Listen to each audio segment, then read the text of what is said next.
Fala rapaziada, tudo certo com vocês? Meu nome é Daniel Brown e seja bem-vindo aqui ao canal Daniel Brown Oficial, tudo de futebol, tudo de Botafogo, né? Hoje não estou aqui no meu tripézinho, vocês podem perceber que eu estou segurando o telefone com a mão, né? E vou explicar nos stories aí, explico por que eu não consegui, né? Tô enrolado com um projeto aí que eu tô fazendo de mestrado e tudo mais, então não deu tempo mesmo de fazer esse vídeo aqui bonitinho, cortando, colocando figurinhos, editando legal, então peço desculpas, mas para você que me acompanha, que não me acompanha lá no Instagram, Brownifogo, né, e só me acompanha aqui no YouTube, eu fiz um compacto dos stories que eu coloquei lá no Brownifogo agora há pouco e vou disponibilizar aqui para vocês na sequência. Se você também quer conferir lá o meu Instagram, né, você que não sabia que eu tinha Instagram, muita gente tá surgindo aqui nova, conhecendo meu trabalho, eu vou colocar aqui. Sigam aqui que os primeiros 20, meu irmão, os primeiros 20 que me seguirem lá, eu vou seguir de volta. Agora vocês fiquem aí com a sequência dos stories do Brownifogo aqui no YouTube também. Fui! Pessoal, tudo bem? Tô um pouco sumido aqui, ó. Escrevendo projeto. Então, tá realmente complicado, né? Mas, né, não posso deixar de dar uma satisfação pra vocês aqui, né? Vocês viram aí, toda a minha análise foi pro YouTube, né? Mas não falei nada aqui, sinceramente, gente. Eu acho que segunda-feira foi a prova de que a torcida do Botafogo ela pode tirar o time dessa situação e pode evitar com que o Botafogo seja rebaixada.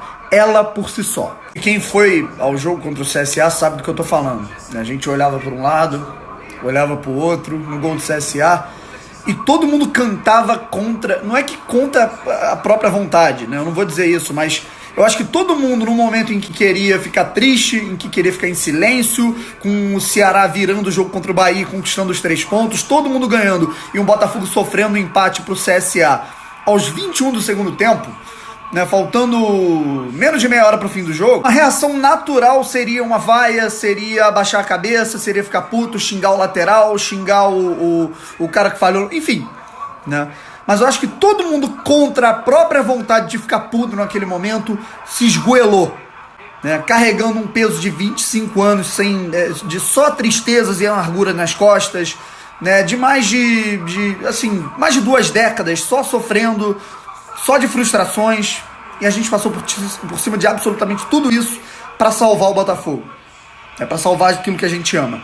Eu não tenho dúvidas que se não fosse a reação da torcida se esgoelando após o gol do CSA, o Botafogo muito provavelmente não faria o segundo gol. Por isso que eu ressalto que a culpa ela não é tua. Você que não tem mais estômago pro Botafogo, você que não aguenta mais o Botafogo, né, não quer mais ir a jogo, a culpa não é tua.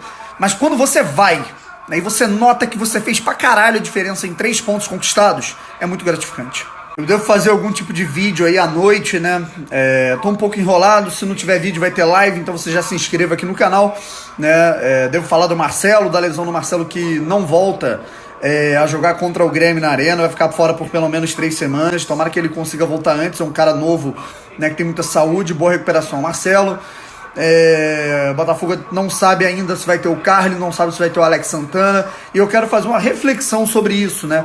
Como que um clube estruturado, independentemente dos jogadores que são fracos, medianos, bons, ótimos, né? Como a estrutura de um clube, né, financeira, administrativa, né, tecnologia, ela auxilia aí demais para o progresso de uma equipe, ou não. Para finalizar aqui, enquanto eu não gravo os vídeos, né, curta um pouquinho, babe um pouquinho nas camisas do Botafogo que estão no Relíquias dos Esportes, né, já foram vendidas umas 4 camisas hoje pela internet que foram expostas lá no evento Colecionismo Alvinegro, então não perca a oportunidade de garantir a sua camisa. Tem camisa do ano passado, do ano retrasado, de 2007, da década de 90, usada em jogo, camisa da década de 70 até. Então, cara, confere tudo no Relíquias dos Esportes e depois me dá o feedback. Pessoal, não tô tendo tempo mesmo, né, de fazer aí o vídeo no YouTube, né, colocar no tripé, gravar, editar bonitinho.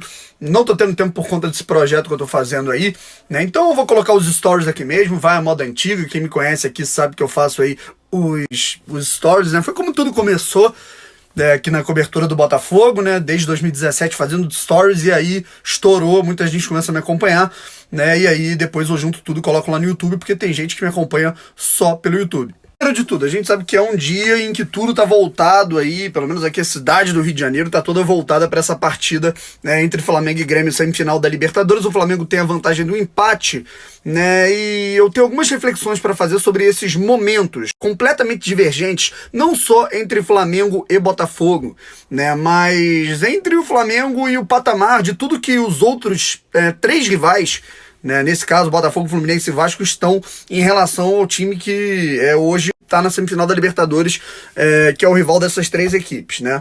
E eu acho que, por isso que quando eu falo a respeito da SA, quando eu falo em relação ao 2020, e o pessoal me pergunta qual que vai ser o time, qual que vai ser o atacante, eu analiso esse time do Flamengo, beleza, uma seleção realmente, você tem Arrascaeta, você tem Everton Ribeiro, tem Rafinha, Gerson comendo a bola, Rodrigo Caio, enfim, né, é um time que dispensa comentários em termos técnicos, mas aí eu olho também para a estrutura do negócio, né? Arrascaeta se machucou, né? Teve uma lesão seríssima no joelho na partida de ida contra o Grêmio, né? Passou por uma artroscopia, que é um tubo, né? Realmente um procedimento cirúrgico que ele realiza, em que em termos normais, né, você fica 2 meses afastado dos gramados, né? Em menos de um mês o cara tá recuperado e vai enfrentar o Grêmio na partida de volta no Maracanã. Rafinha, né? Há pouquíssimo tempo, há mais ou menos uma semana e meia, o cara abriu a cabeça, ele teve que fazer uma cirurgia no crânio. Contra o Atlético Paranaense, ele teve esse problema, fez uma cirurgia no crânio e já está confirmado.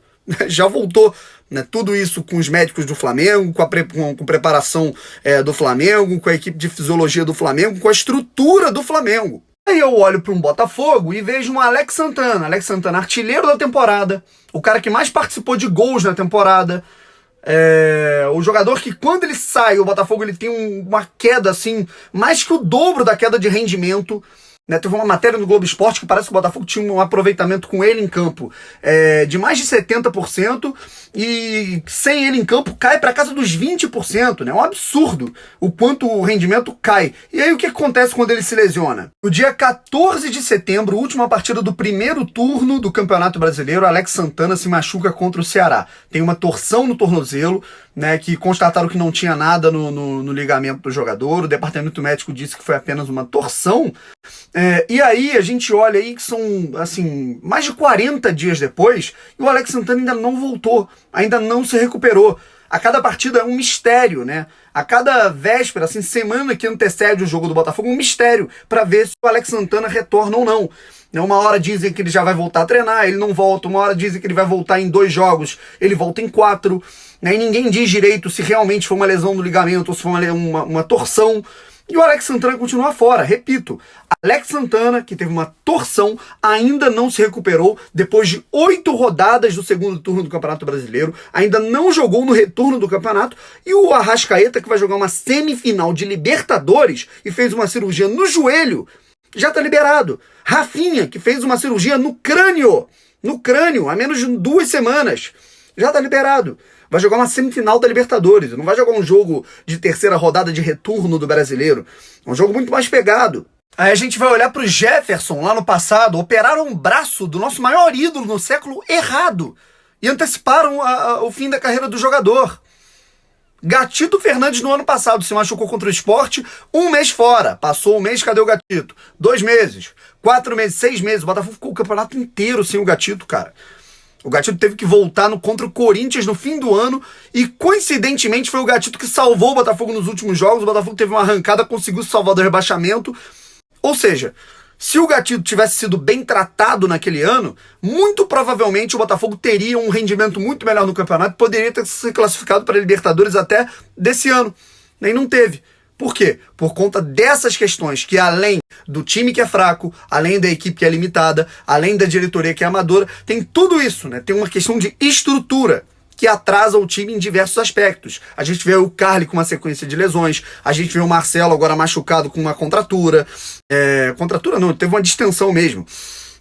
A gente vê, né, diversos jogadores lesionados, o Gilson agora teve uma lesão. O Botafogo ele nunca tá com um time principal, né? Tá sempre alguém desfalcado e há muito tempo, cara. E isso é estrutura. Não preciso nem lembrar do Montijo, né, que foi contratado aí para ser o grande jogador do Botafogo na Libertadores de 2017. Teve uma sequência de lesões, o cara encerrou a carreira, voltou pro Tigre da Argentina. e aí se tornou o melhor jogador do Campeonato Argentino passado, da Superliga Argentina da temporada passada, sem praticamente nenhuma lesão. Então o problema ele tá dentro do Botafogo. Eu vi gente falando que o Alex Santana é chinelinho. Gente, onde vocês estão com a cabeça, cara? É coincidência que uma porrada de jogador do Botafogo se machuca e fica por rodadas e rodadas fora, né? Machucado, lesionado? Não é. Então por isso que eu falo, cara, antes da gente pensar em jogador, em lateral, em atacante, em goleiro, SA, tudo mais, né? A única coisa o que eu mais considero como reforço, né, nessa mudança administrativa, e isso que eu acho mais importante, que não é só dinheiro, né, para não se tornar apenas uma coisa assim, a moda cacete. O Botafogo ele vai ter estabilidade financeira, o Botafogo ele possivelmente vai ter salários em dia, e o Botafogo vai ter uma estrutura melhor de treinamento, de equipamento, de tecnologia, de médicos, de departamento médico e de estrutura para cuidar dos seus jogadores. Então, antes da gente analisar só o Flamengo é uma seleção, assim fica fácil, tem dinheiro, né?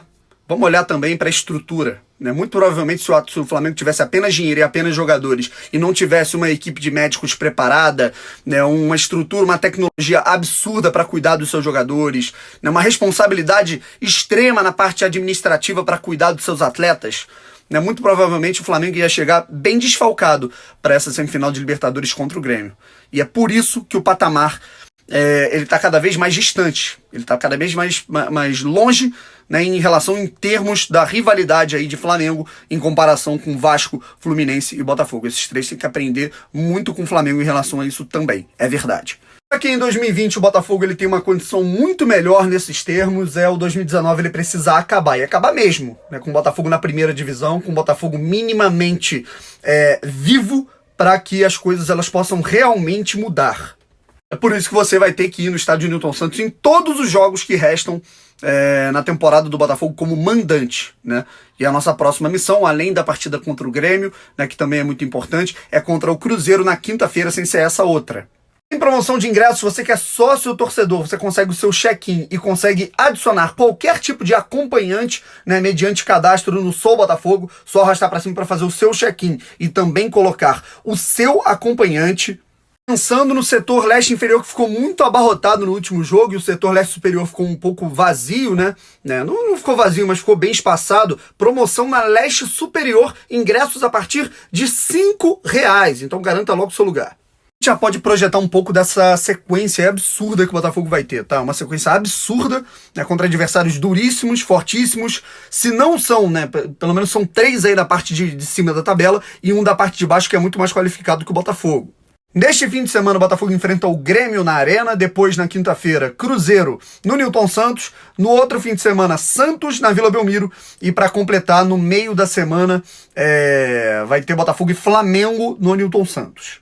Primeiro de tudo, apesar da empolgação, do alívio da vitória contra o CSA, a gente sabe que o futebol ele tá realmente devendo, tá muito abaixo, né? O Botafogo ele produziu muito no embalo, né, na força da torcida, ainda acho que a torcida realmente conquistou esses 3 pontos aí contra o CSA. Entretanto, a gente sabe aí que nessas partidas o futebol do Botafogo ele tem que progredir muito, né? Vai ter muito trabalho, Valentim, para conseguir o número de pontos mínimo nessa sequência de jogos assim absurda que o Botafogo tem. São 12 pontos a serem disputados e, sinceramente, sendo realistas, gente, é claro que o Botafogo tem que entrar, tem que fazer o máximo de pontos possíveis, mas eu acho que o Botafogo ele tem que conseguir pelo menos, abaixo disso, é muito perigoso, o Botafogo tem que conseguir 5 pontos. Empate contra o Grêmio na Arena, né, depois desse desgaste intenso que vai ter no jogo contra o Flamengo da Libertadores, seria muito importante.